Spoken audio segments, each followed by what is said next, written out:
आज मैं बहुत खुश हूँ। उसका रीज़न क्या है? ये जो चाय का प्याला और ये जो ट्रे दिख रही है, ये सबसे अच्छी बात ये है कि इसे मेरे dear one darling dear daughter ने बनाई है। और इसका सबसे बड़ा अच्छा एहसास क्या है? एक तो इसका टेस्ट बहुत अच्छा है, दूसरा इससे उसके अंदर चाय को पोर करते वक्त जो उसके हाथ डगमगाते थे, हिलते थे, उससे कॉन्फिडेंस आया। और ऐसे धीरे धीरे सारी चीज़ें करके इसके अंदर एक कॉन्फिडेंस डेवलप होगा। और उसने, पता है, मैं छत पे ना कपड़े फैला रही थी और जब मैं नीचे आई तो उसने ये चाय का प्याला इसी तरह से ट्रे में रखा और मैंने कहा, दीदा ये किसने किया? देन शी सेड कि ममा ये मैंने बनाया। और मुझे बहुत खुशी हुई। और क्यों ना, फिर मैंने सोचा ये खुशी मैं सबके साथ शेयर करूं। क्यों? क्योंकि ये उसका पहला स्टेप है जो मेरे बिना कहे उसने किया। अब मैं उसको धीरे धीरे कुकिंग की तरफ लेके जा रही हूँ कि एटलीस्ट मील जो है एक सर्वाइवल नीड होती है। और मैं चाहती हूँ सभी बच्चों को आना चाहिए। और 12 to 18 तक अगर ये सब छोटी छोटी हैबिट को अपने रेगुलर रूटीन में बिल्ड कर लेंगे बच्चे, तो ऑटोमेटिकली उनको किसी मेंटल उसकी क्लासेस की ज़रूरत नहीं पड़ती है।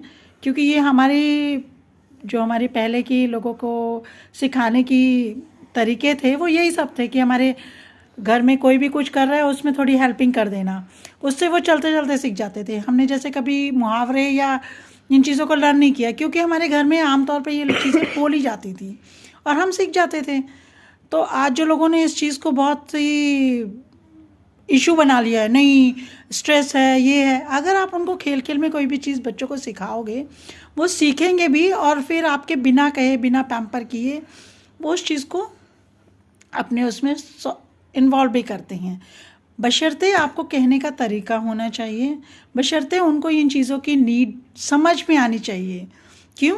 क्योंकि जो लर्निंग एज होती है ना, वो 10 to 22 होती है। और इस उम्र में बच्चों को अगर सोशल इन्वॉल्वमेंट, ये सारे प्रेशर्स को झेलने की तरीके हम छोटे छोटे काम करवा के कर लें तो बहुत अच्छा रहेगा। और सबसे बड़ी बात है कि इसके लिए उसको मुझे कहना नहीं पड़ा। मैं कपड़े छत पे फैला रही थी और उसने ये जो है आके ये तैयार किया नहीं। इवन तो मैंने उसको कहा भी नहीं। आज उसकी ऑनलाइन क्लास थी और ये उस टाइम का उसका ब्रेक चल रहा था। देन शी सेड कि ममा मैं नीचे जा रही हूँ। मैंने बोला it's okay. Then she makes a cup of tea. It's a very yummy tea and I love it.